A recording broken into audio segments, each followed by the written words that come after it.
You've tried it your way, but you're still in debt?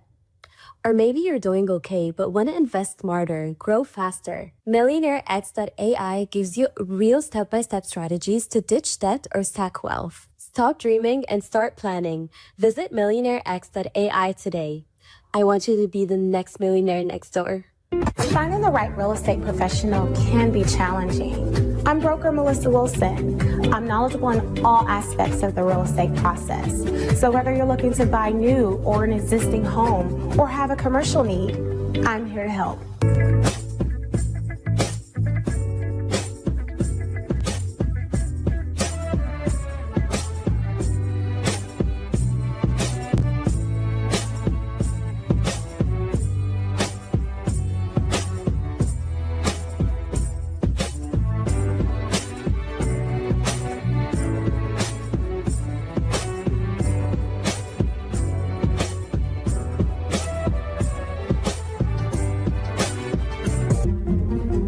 Make sure you pick up my 2 books that's in Amazon right now. The first one is Passive-Aggressive Racism and the System of White Supremacy. And I talk about in that particular book how the system of white supremacy really runs on our daily lives here in America. In our latest book, 7 Steps to Decolonize the Mind, we go through those steps to try to deprogram you from the system of white supremacy. Make sure you can pick up those books on Amazon.com.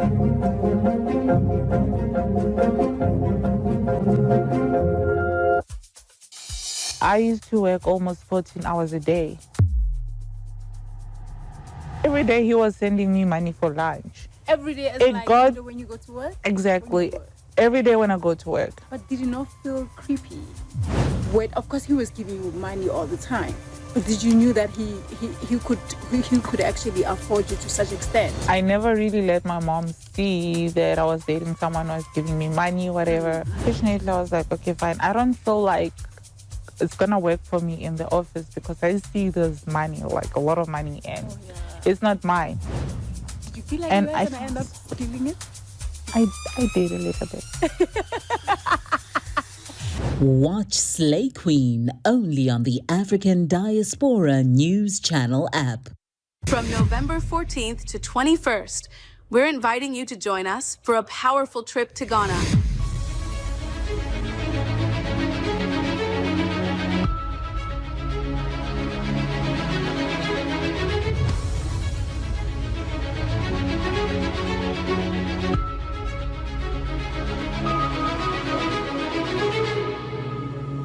A key location in the history of the transatlantic slave trade and the story of our foundational Black American ancestors.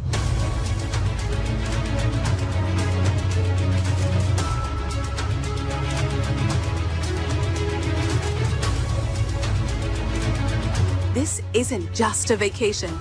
This is a chance to walk through the same places where many of our people were captured, held, and shipped off into slavery.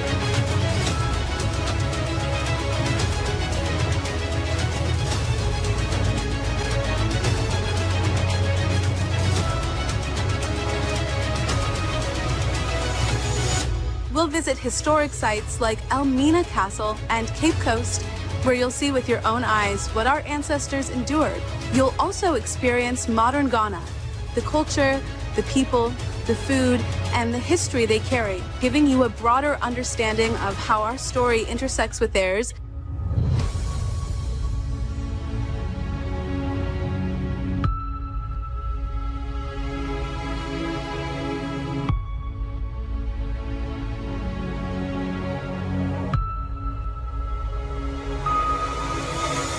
If you've ever wanted to deepen your understanding of our history, this is your opportunity. There are 25 spots available, and once those spots are gone, that's it. So don't wait. Secure your spot today by paying a deposit and be part of this unforgettable journey. We're making history by walking through it. Will you be with us?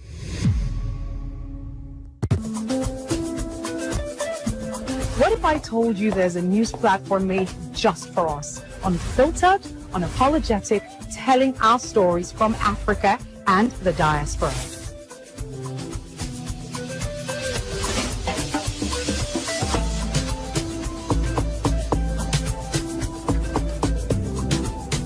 African Diaspora News Channel app keeps you informed and empowered from wherever you are at any time. Don't just watch, join the movement. Download the app now and stay connected to the news that matters.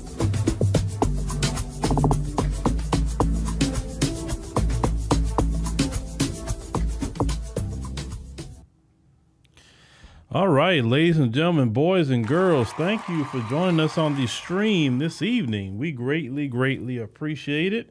Make sure you click the subscribe button. Make sure you click the like button. That's very important. It's free. It don't cost you anything to do that. I know a lot of people who are watching that aren't subscribed. We see that in the analytics. And so go ahead on and hit that button. That way you know what's going on over here. And once you get here, you get plugged in on all our platforms that we have.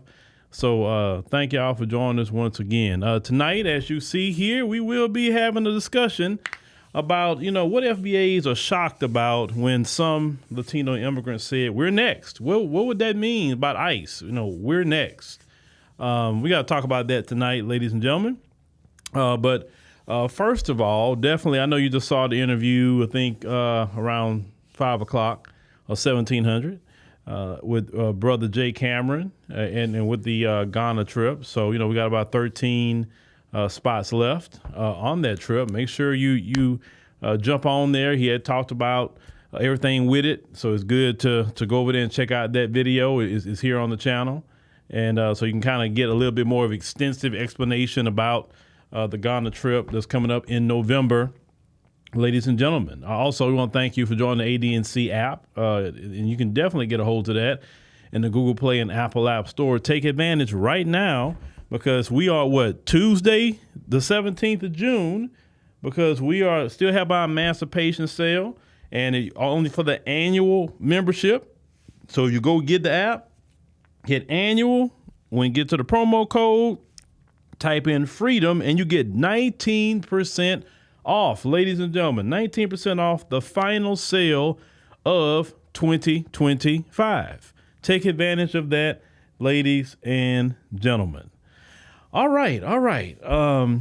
Also, if you like me to come to any of your events, whether it is here in the United States or internationally, because I'm definitely open to going to events internationally and doing some public speaking and anything you'd like me to be a part of, reach out. We definitely would love to break bread.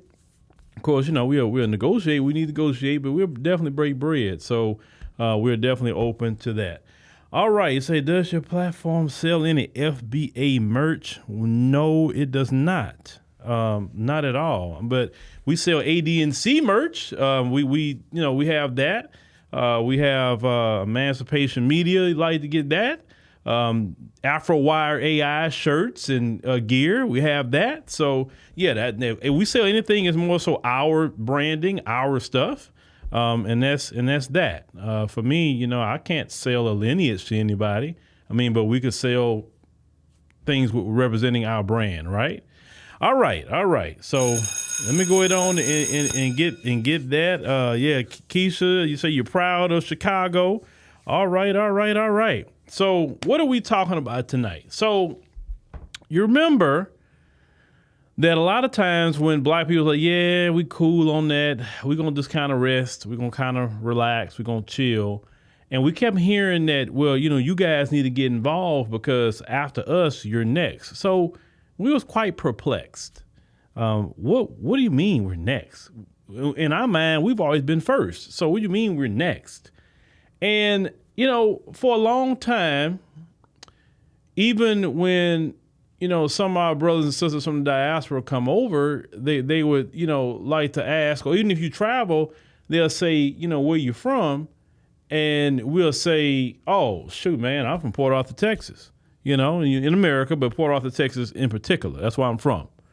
And like, no. Where you really from? And we be looking at him like, why are you asking? I just told you where I was from. The United States of America. I was born in Port Arthur, Texas. That's where I'm from. Some of you may say Chicago. Some of you may say Atlanta. Some of you may say Detroit. Some of you may say, New York, Charlotte, wherever. You know what I'm saying? Jackson, Mississippi. That's where you from. right? And so they always been repeating that. You don't know where you from. You don't know this. You don't know that. Then you have some of the Latino immigrants say, "Oh, ICE is getting us, but you're going to be next." Well, what we all did not know, and this just went way over our heads because we're not even thinking this. We thought everybody was kind of caught up to, like American history and kind of know our story, just even minimally, right? Well, the reason why they said that we were next is, let me play some videos with some brothers and sisters. And I wish I wouldn't have went there first, but I'll get to it later. I'll get to something else later because Trump got clowned. But let me play this real quick so y'all can hear what these brothers and sisters are talking about and so y'all know. What do you mean y'all thought we were immigrants? Y'all thought black people, black Americans, African Americans, blacks, us, were immigrants. Hardest lessons, clearly, it's going to take me a long time to learn and figure out is that other people just don't know what I know. I assume that a lot of people know what I know. That's why y'all keep saying that, huh? That makes sense, I guess. That we're next. Y'all think, what? How do y'all not know how long we've been a part of this country? Black people fought in the Crispus Attucks. Did everybody not, at my little church, every Black History Month, there was this huge thing. I'll never forget when I came to my grandma's house. It was a huge package, and it was all of these cards. They were ABC cards, but on every card is letter of the alphabet and an important person from Black history. And that was what we did all February at Sunday school. Like, we learned those cards. We would have to, and then we'd line up at like the Black History program and we'd have to read them out loud. Well, I guess I just assumed, oh my God. So wait, people really thought that African Americans were immigrants? Yeah, I know y'all lying.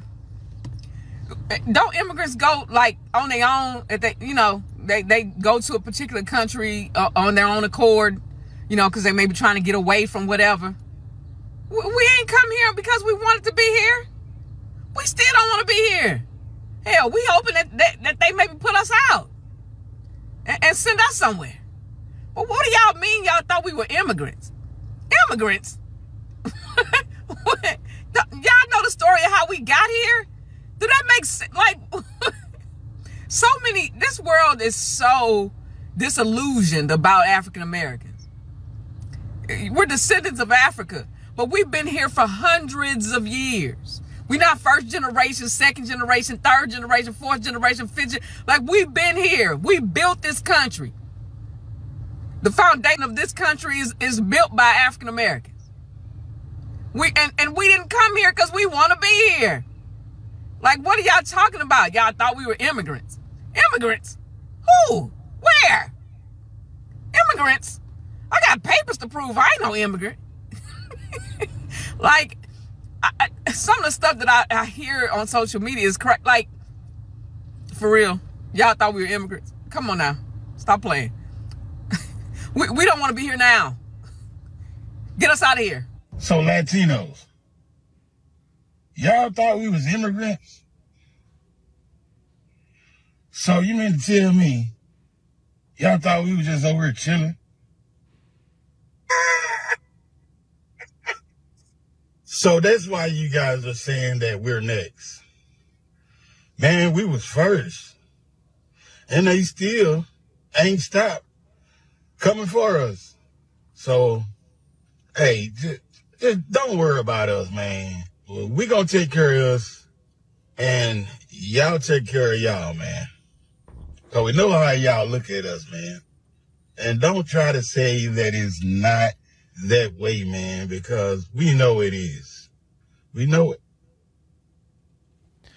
All right. So, yes, the discovery is that they thought, y'all, we were immigrants, that we immigrated here. And this is why they kept saying you need to stand with us because you would be next. I mean, like, where are they going to deport us to? Well, let's give just a small education, because I seen, a Latino man was speaking about his community. And he was saying that his community really has a lot of ignorance in, he say, on a very high level. And by hearing that, and it's not just them, it's others, right?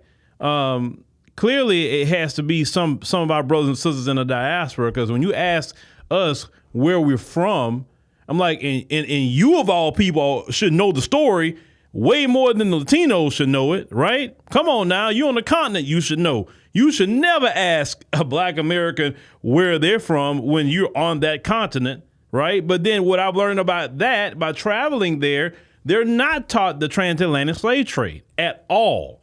Even in African schools, they're not taught that as a curriculum about African history, what happened. So they so far removed from it, they don't know much about it. When they tell you, I really didn't know that, they genuinely not lying to you. They did not know until they kind of interacted with us and educated them on the transatlantic slave trade. But y'all thought we was immigrants? Okay. If we were immigrants, do you think they would have deported us by now? I mean, let's keep it 100. Much as they hate our Black behinds, why wouldn't they have deported us already? Like common sense would have said that. They wouldn't have had to come up with all these different ways to discriminate against us and the Jim Crow and all of that. If we were immigrants, we could just get deported. Matter of fact, when they were trying to ship us on out of here, when they were trying to do it, that didn't even last long at all. So the 14th Amendment, see, now, and what started a lot of that, what got started getting people shook, is when Trump said, nah, that 14th Amendment, that was for the FBAs, the children of the formerly enslaved. That's what that was for. In other words, the 14th Amendment is for us, not for nobody else. And if the Supreme Court agrees with him, a lot of y'all are cooked at that moment, because he say, no, it's going to be no more anchor babies. And I agree with that. No anchor baby here. No, there's a lot of countries right now, 2025, that you can't just go have a baby on their soil and that baby is a citizen, and now you have anchored yourself and that child into our nation and sitting here and taking resources that FBAs haven't even received. We haven't even got our reparations, but yet you're sitting up here just having babies here and say, oh, my child's a citizen, so I get to stay. No, they would have been deported us long time ago. Do you think that we could have did a civil rights movement if we were immigrants? No. Do you think we could have sit up here and talk about fighting for Trayvon Martin, George Floyd, all the different people we fought for, and going toe to toe with white supremacy? Unlike a lot of people who are afraid to do that, they don't like when they get touched up a little bit. You think they wouldn't have deported us? You think they would have deported Martin Luther King, Malcolm X? You think they would have deported the Honorable Elijah Muhammad? You think they wouldn't have deported Fred Hampton? Why kill him? Just deport him. Like, they didn't cross y'all mind that we can't be deported? So all this, you're going to be next. Like what? That was supposed to make you feel better if ICE could come just deport all of us? Well, hey, they have been run up on American citizens and this and that. It's 43 million FBAs. They know. They know. The only thing they try to do to us is mass incarcerate us. They definitely did that. Everything they do with us is homegrown. But for y'all to sit up here and think that we was immigrants, that's funny to me. That's wild. That is so wild. I didn't know I was an immigrant. So what country am I going to get deported to if I'm an immigrant? Seriously, what country I'm deported to? Now, if I go travel to another country, I do something wrong, guess where I'm going to get deported to? To the United States of America. Why? Because my passport says I'm a citizen of this country, born and raised in the United States of America. That's why I'm going to be deported to if I do something in another country. In this country, where are they going to deport me to? Back to Port Arthur? That's where they're going to deport me to. I mean, I can't go nowhere else. I mean, that's why I was born. I mean, shoot. I mean, I guess they're going to deport me back to Port Arthur, I guess. I mean, but, you know, I mean, hey, it is what it is. But no, we're not immigrants. Listen, there was no country for us to immigrate to. Let me just give you a little history. So the United States was not in existence, okay? Just letting y'all know this. It was not in existence. So since it was not in existence, and even though a lot of us came chattel slaves and in slavery, there was no United States until we built it. Make sense? So when black people say foundational black Americans, means you are the foundation of America. America was not in existence. There was nowhere to immigrate to. We are the foundation of that. We built this country brick by brick by brick. This is what we've done. Yes, others came in and added their little bricks here and there, but they was not the foundation of this country. They were not in the beginning. We're getting all the wealth in the beginning. Anybody can come later. Let me give you an example. When people say other people built it, we built the foundation, and we'll also start building up. Other people came along the line and started maybe putting more into the skyscraper. Let's say we're building a big skyscraper. Other people started doing that here and there, but we built the most. And what was most important, the foundation of any building is the most important. If you don't have a great foundation, then your building is going to collapse. Your house is going to collapse that you're living in if the foundation is wrong. We are the foundation of this country. There was nowhere for any of y'all to immigrate to. Matter of fact, your mass immigration happened because of, once again, us. The 1964 Civil Rights Act, and then what followed that, the 1965 immigration bill. After that, which Dr. King was there when that was being signed. And if you look at immigration numbers into the United States of America, that really upticked after that bill was signed. Prior to that, y'all weren't even allowed to come here because they didn't want you here. If you was not white, they did not want you behind here. You got to understand why you think they always said, we got to figure out what we gonna do with the Negro. Why you think they always say that? If they could have easily called ICE or at one point in time INS, right? It used to be INS and switched over to ICE. It wouldn't be a Negro problem. They could have just deported us all. It's just that simple. So when we say that's not my fight, that's what we mean. We don't relate to being immigrants. We don't relate to leaving our country, going to somebody else's country and saying, I'm here to get a better life. We don't relate to going to another country and being pressured from people back in a homeland to send money back over there to them. We don't relate to have responsibility of paying my sister or my brother's school in another country. We don't relate to that. We don't relate to that pressure. You understand? A lot of you are dealing with as immigrants. We don't relate to going to another country and you're speaking a foreign language, and now we're getting away into these little enclaves of ourselves and say, oh, let's just be over here because we don't relate to that. We even didn't even, now this is to the diaspora, we not even relate to tribalism. We didn't know what that was. For us, if you're black, hey, we all black, okay?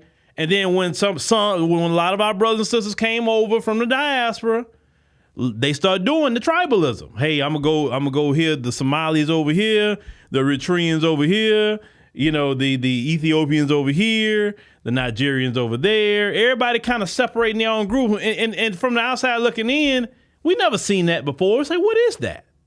Like, we all black. We don't separate from each other. We don't do that. What is that? And then we would be asking questions like, hey, man, we all black. I ain't black. I'm Somali. What?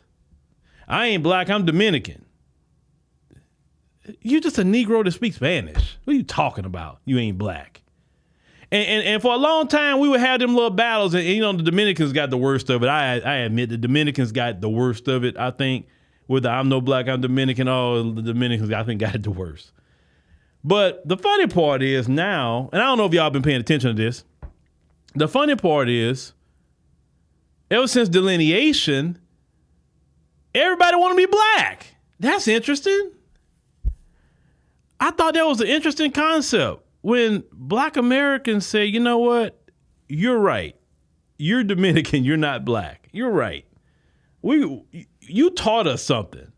And then Black Americans start delineating. Then everybody starts saying, oh, whoa. Y'all, what is this division now? What is that? What's going on here? Hey, man, we all black, hey, the boat dropped us off in the Caribbean and the boat dropped you off over here. And, hey, we fighting in the motherland too. Like, hey, we all black. What is this? And we sitting here dumbfounded like, what? Didn't you just say that you're not black? That you Dominican? Didn't you just say that, no, I'm this, no, I'm that, I'm not black, but now you want to be black? Why everybody want to be black now? You got people talking about Juneteenth. Like, what are you talking about? Juneteenth.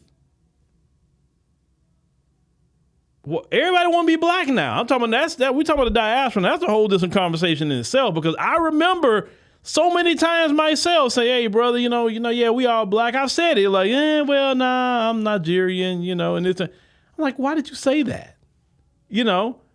I'll never forget one time at the Houston Caribbean Festival. I was talking about, about black, and they're like, well, we're, I think it say we're, Bayesian, we're not, cause yeah, racially, yeah, but nah, our culture is Bayesian. We're not like American black, but now everybody black now. That's interesting. Ever since we've been talking about reparations and delineation, everybody black. That's just interesting. But we're not immigrants. We're not immigrants. We never have been immigrants. We don't understand the immigrant experience. We can listen, but we don't understand it. So no, we're not next for ICE. We're not next. We'll never be next. We are here. Okay? We are here. Drew says, in 1965, Felix Tijerino was asked about black and brown unity. He said the Negro fight is not ours. I do not want to ally. He said with them, he said, while we were fighting for civil rights, he said Mexicans were fighting for the right to be white. And let me tell you about Felix Tijerino himself. That dude was a racist. He was a racist for real. He owned a restaurant. And he didn't want black folks in his restaurant at all. And at the time, the NAACP, when they would find out about how he moved, they said, man, because they already had some dudes in the NAACP at the time, it was like, man, I don't know about them, man. And then, I don't know, because they want to be with the whites too much. And then so I forgot the brother name that tried to partner with LULAC. Now, from what I was told, my wife told me this, LULAC is what we would define like a boule organization. That's what she told me. She said LULAC is like a boule organization.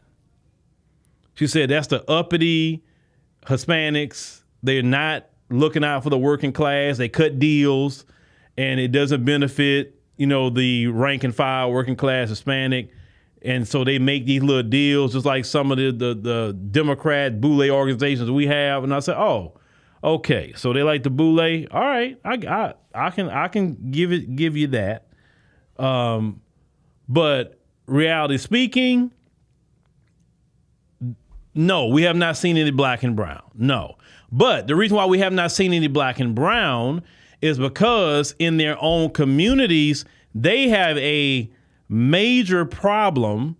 And see, the deal is when you're bringing in immigrants, you're bringing in foreign cultures. See, black Americans have the culture of this country, and even some white Americans have the culture of this country. So we kind of understand. We don't, of course, we got our beef. We got hundreds of years of more beef that has not been solved. So it's not like, oh, we're going to link up with them. No, that's not what we're saying.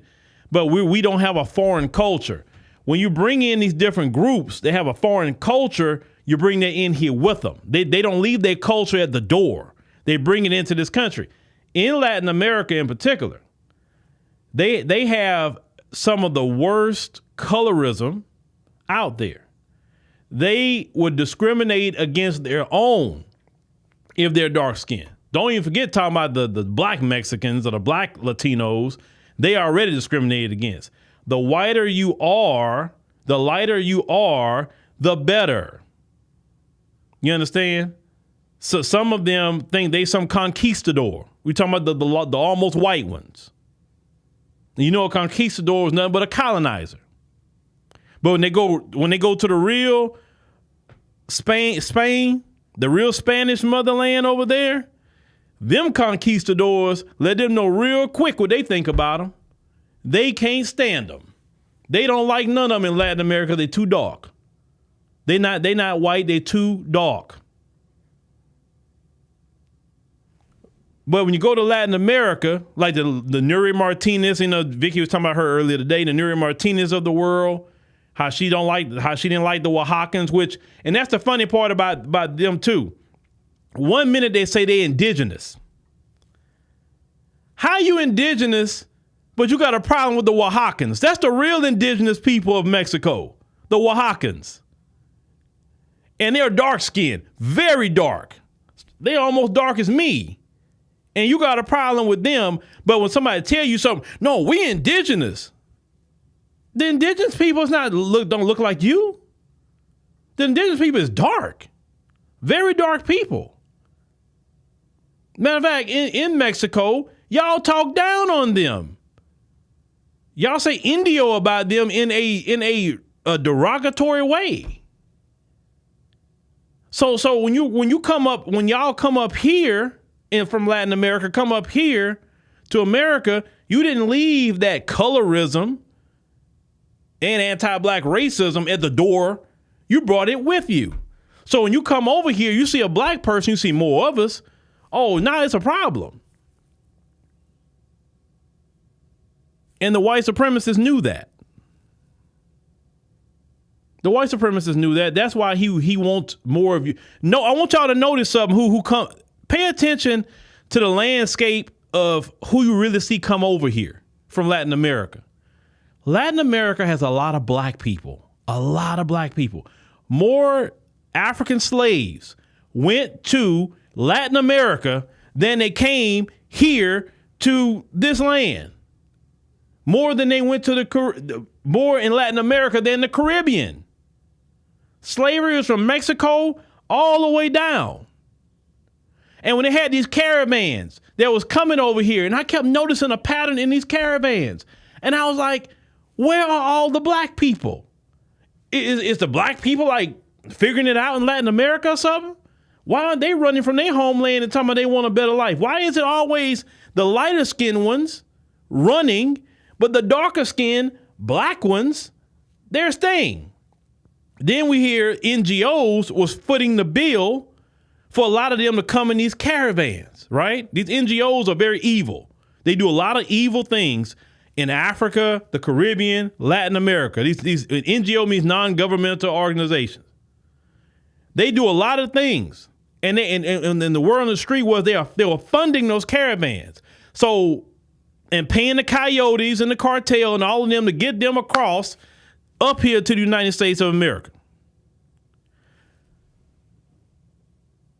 So you wanted to bring in everybody else who were lighter skinned, but you did not want to bring in the black people. I remember when I went to Costa Rica. Now, Costa Rica got a lot of black Costa Ricans. And I remember I spoke to one brother and one sister over there. And, you know, it's always a trip when I talk to a black person with that Spanish accent, you know, because but even then, the one sister was telling me about them folks. That was so funny. She pulled me to the side at that hotel. She was like, "Oh, how you deal with them all the time in America? I can't deal with them.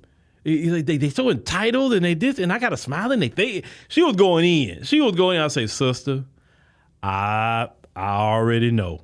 You ain't got to tell me. I already know. I know." I say, but look, at least you ain't have to deal with them 24/7. At work, you don't have to deal with them. You don't. I say, I'm sorry, at work, at home, you don't have to deal with them. I say, but in America, unfortunately, sister, we have to literally stay battle ready with them. Now, so I was telling her little tidbits of how to deal with them or how to respond to them when they say certain things to them. They really don't, those, brothers and sisters don't know, over there in Costa Rica, just how to catch them when they doing their little microaggressions and stuff like that. Look, I love to teach my brothers and sisters globally how to deal with them. I love that. And when you give them the information, they be like, oh, thank you. I'll never forget in South Africa. And Kellen, if you in here, they were there, and they was telling me how them folks was treating them. Like the young ladies had a little nail shop or something like that. Now they got a big nail shop now, but it was telling me just like the things they were saying to them. And in South Africa, they be really rude, to these brothers and sisters. So I was just telling them, just how to respond to them. And I on YouTube, I'm not gonna really fully say. But, when they was calling them a particular animal, so I explained to them how to respond to that, how to break down their particular features versus the animal they compared them to. And when I told them that, boy, they like, he's right. I never thought of it that way. I'm going to say that. Like, I never thought about it. Yeah, you're right. They were freaking out about the little thing that I told them. And I'm like, but it just, so I don't mind educating brothers and sisters globally on how to deal with the racist and all of that. I love doing that. That's something that gives me joy, right? But the racism in Latin America is off the chain. And then at the same time, they do a whole lot of things, talk about how they treat us. You really have to pay attention to how they even treat their own too. And I don't think about it like America purposely stopped covering what the cartel do in their homeland. Listen, the Bloods, the Crips, the GDs, all that, you got a problem with them there, they'll shoot you. They'll probably cut you, beat you, whatever the case may be, whatever. They'll take your life, yes. But I remember in the beginning, around the 2000, 2001 era when all this cartel stuff jumped off, and they were doing all the reports of all these killings with the cartel. And what the cartel was doing, bruh, and this is to their own people. This isn't to no. We're talking about their own people. If the people didn't want to go do no work for them, they would tell them, well, look, you either go do this work for me, or that's the end of you, or you owe them some money. It's not like, okay, you're a gang member, here's some money. He catch up with you, it's going to be a problem. No. In their homeland, the cartel not only get the person that owes them some money, they'll take the life of their wife, their small kids, an infant babies, and even the dog. Even the dog. They'll take their whole family. Let me tell you how savage they are that happen in their homeland. And I don't know why black people just keep going. I don't get y'all. Yeah, until something happens, that's when you listen. Because the media is not reporting it. I've seen reports, many reports. I used to look at this thing called Blog del Narco, and they would cover every crime that those cartels doing in Mexico. Because I was just fascinated by that stuff at one point in time. I mean, them jokers. This one dude owed them some money. They took the whole family life, but not only took their life. This what these jokers did. They set up here, chopped everything up, all the family, the whole family, put it in wheelbarrows, and then go dump this mess in one of the other members' lawn and saying, if anybody owes some money, it's gonna happen to you. I say, man, what the hell is that? I say, bro, okay, you got the dude that owe you. Why do all this mess? Man, some of the stories I can tell y'all that I've seen in their media that what these jokers do. So when they say, why are y'all black on man, ain't no black on black crime like that. None. That's why sometimes, you don't hear me talking about, oh, I'm going to run on vacation down there to Mexico like that. Man, I've seen when them cartel dudes will pull up on jet skis and just start airing out the place. They don't care. Like, bro, like, you want to go to Latin America, go. I don't know why Americans be flooding that place. I really don't know. It's a lot of Latin American countries you can go to and you won't have that problem. You know, Costa Rica ain't got that problem. Panama ain't got that problem. It's a whole lot, you know, that just don't have that problem. Then you talking about the racism. Don't even talk about the racism against black people in Brazil. Don't even go there. How black people are oppressed in Brazil. There's a lot of issues in Latin America.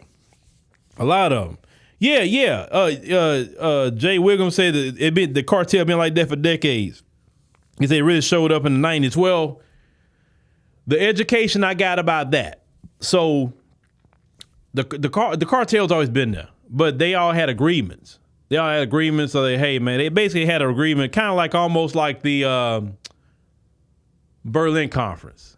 You know, when all the white power sat together and say, okay, this is going to be France say, I'm going to take this part of West Africa, what's his name? Leopold and them. What country was Leopold from? Oh, it slipped my mind. Belgium. Okay, yeah, we're going to take the Congo. Okay, the British say we're going to take Ghana. We're going to take, they chopped it up for themselves. So basically the cartel is the same way, that they would say, okay, we're going to have all these drug routes to the U.S., and it's going to be yours, we're going to just stay in our lane. Well, what happened was when all the old school cartel leaders died, these young ones come up. And the young ones are like, nah, I don't want to respect that. I want it all. I want all the routes. So that's when the violence jumped off. Prior to that, the old school cartel was, creating businesses and jobs, and they had businesses here too, washing their money and all of that. That's why you see some businesses in their community may not have a single customer or rarely customers, but yet the business never go out of business. They're washing money. I mean, you know how that goes in the crime world. But that's when the violence really jumped off around the 2000 era. Around that time, prior to the 2000 era, you really didn't have a whole lot of, issues like that unless you owed them some money or, like you was in deep with them. But civilians wasn't targeted. That's the thing. Civilians wasn't targeted. But, I remember the first time I went to Mexico was before all that junk got jumped off. And it was cool. I had no problem with it. People go to Mexico all the time. I think my daughter went to a resort. But my thing is, even if you go into a resort, some of them cartel members own the resorts. And what if a rival cartel show up one day and like, nah, it's on and popping. They don't care about you. They don't care. So when some of the people running up here talking about they want asylum, some of that's true. Some of that is true. Latin America is very violent. It is. But that's not our problem. It's black Americans. That's not our problem. And my thing is, if you're coming up here for asylum, you should be happy that you can. Because if it wasn't meant for black Americans, you could have never stepped foot in America. Now, you can do all that, who's illegal and stolen land? Listen, then I'm so tired of hearing this. If you're going to use Vicente Guerrero, the only black president Mexico had, and y'all killed him, if you're going to use Vicente Guerrero and say how he helped out the slaves escaping, if you got to use Vicente Guerrero as, I guess, a shaming tactic for black people, that's sad you haven't had anything since the 1800s to point to that you've done for black people. I'm just saying. It's just saying. That's like me telling somebody they should help me and I done something for them 30 years ago. I ain't done nothing for them since except 30 years ago. And I'm bringing up something 30 years ago I did for them, that why they should help me today. But yet they've been helping me all this time. And I never reciprocated until I got in trouble. Now I'm using something from 30 years ago. And like, Phil, you selfish. You don't want to help nobody else out. Nah, forget you. I'm not helping you. Most people say that. But black Americans are not immigrants. That's for sure. But but your boy Trump. Let me get to your boy Trump here for a minute. Your boy Trump. You see he had it recently. He had his military parade. Did y'all see that? And it was looking bad. It looked bad. I'm like, what are they doing?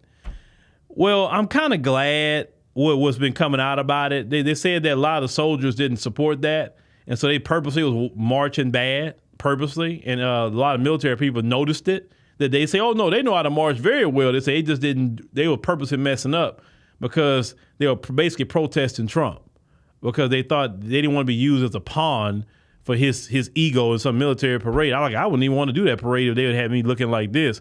But this clip come out from a TV network in North Korea. I don't know if y'all seen this clip, but boy, listen how they roasting your boy Trump, boy. Check this out. The capitalist peaks of America held a gaudy and vainglorious display of their dwindling military might this past weekend. The U.S. have not won a war since the USSR defeated Germany in 1945, and the U.S. celebrated this fact by shining all their best tanks and guns.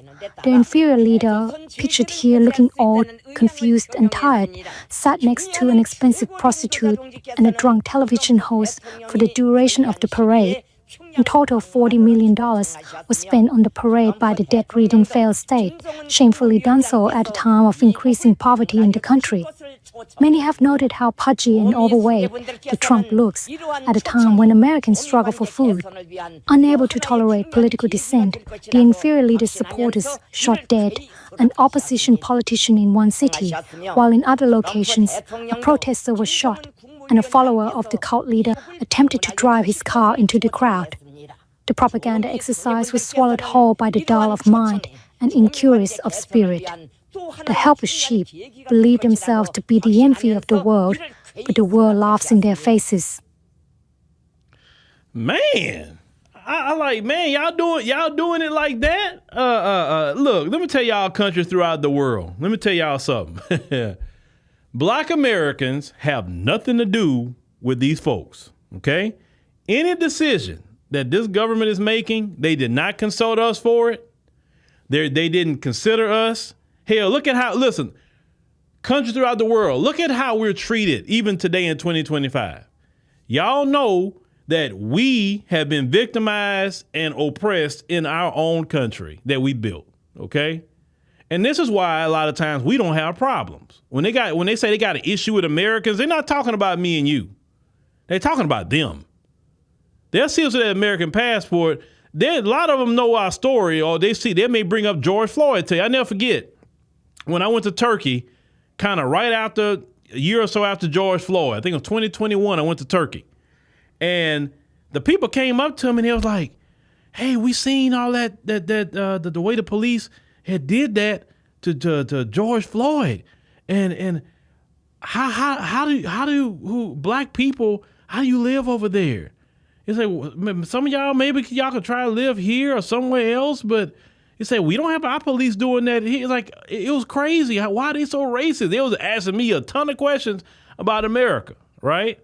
He said, we couldn't believe America do things like this. They say that they talk about freedom and democracy and talk down on other countries, but look, we saw George Floyd.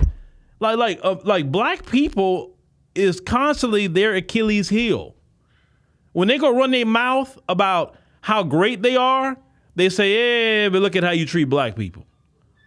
And if they want to fix their image, they also can use black people too.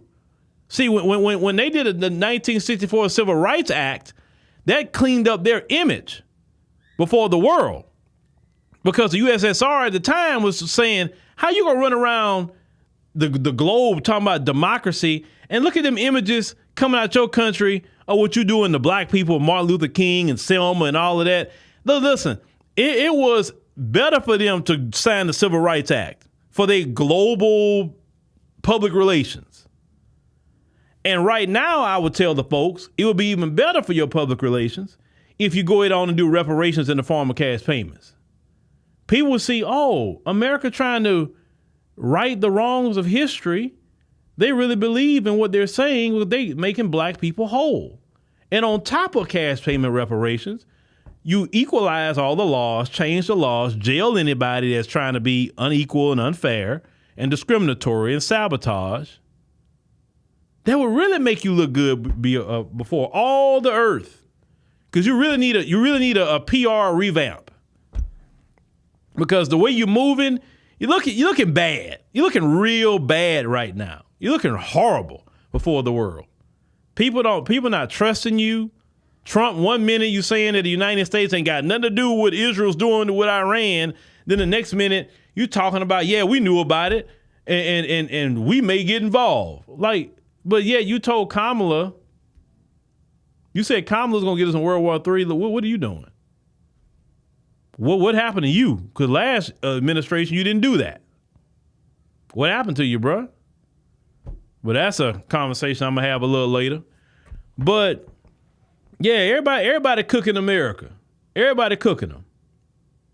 And this is the thing. If America getting some kind of conflict and they start attacking America, all them immigrants, they're running. They're running. They're not going to stay here. Immigrants are here to take. We the only people that we have to be here unless you got a passport. And if you are listening to me, I told all of you to have a passport. I told all of you to travel. I told you. I said, hey, come on these trips that we have. Get to know people. Maybe if you need to move around, you can. Now, I'll go into that conversation a little bit deeper on the podcast tonight why I'm saying that. But you should have a passport. All your children should have passports. All of them. But ladies and gentlemen, let me see. Hold on. Bubba Chuck 45 says, and thank you very much. I've been listening for a while. I appreciate all you do on this channel. I had to join and show my support. Keep up the good work. Thank you very much for the encouragement. Thank you for the encouragement. I greatly appreciate that. Because you know what? Doing this day in and day out, I'm always working constantly. All my various other channels, we're working constantly. The team is working constantly. So yes, we greatly appreciate that. Make sure you tell your friends and family, Bubba Chuck 45. You say Incredible Jonathan say he got your passport last year. If you got children, make sure they have all their passports. So Ms. Haynes said U.S. military disrespect themselves. Ain't no doubt about it. There's no honor in that. Well, I'm not going to repeat the word that you're saying, that you're repeating, Buckhorse. But we're going to have that conversation a little bit deeper on the podcast tonight at 9 p.m. Central Standard Time. But with that being said, ladies and gentlemen, thank you for joining us here on the stream here on ADNC. Make sure that you go over. You know what? Instead of me saying it, let her do it. Hold on. What's good, y'all? I'm LaSherica, your digital homegirl with the facts, the flavor, and just enough fire to keep it all the way real. Now, if you rock with brother Phillip, and I know you do, then you gon' love what we're building next. Head over to AfroWire AI right after this live stream, because we taken Black news into the future. It's powered by AI, but baby, it's still rooted in our culture. We don't play about our people, and we don't play about the truth either. So come through, subscribe, and let's wire up this new wave together. All right. So make sure you go over to AfroWire AI. That is our AI news network that we have that we just started actually this month. It is very interesting, that network. And I think I'm looking at Afrofuturism when I do things like this, because we always got to be on the cutting edge of technology. We got to be on the cutting edge of that to deliver the information to our community. So head on over there. The video will be attached. You can just click it, and then it'll be 8 p.m. Central Standard, and come to the Phillip Scott podcast, 9 p.m. Central Standard Time. All right, we'll check y'all on the next one.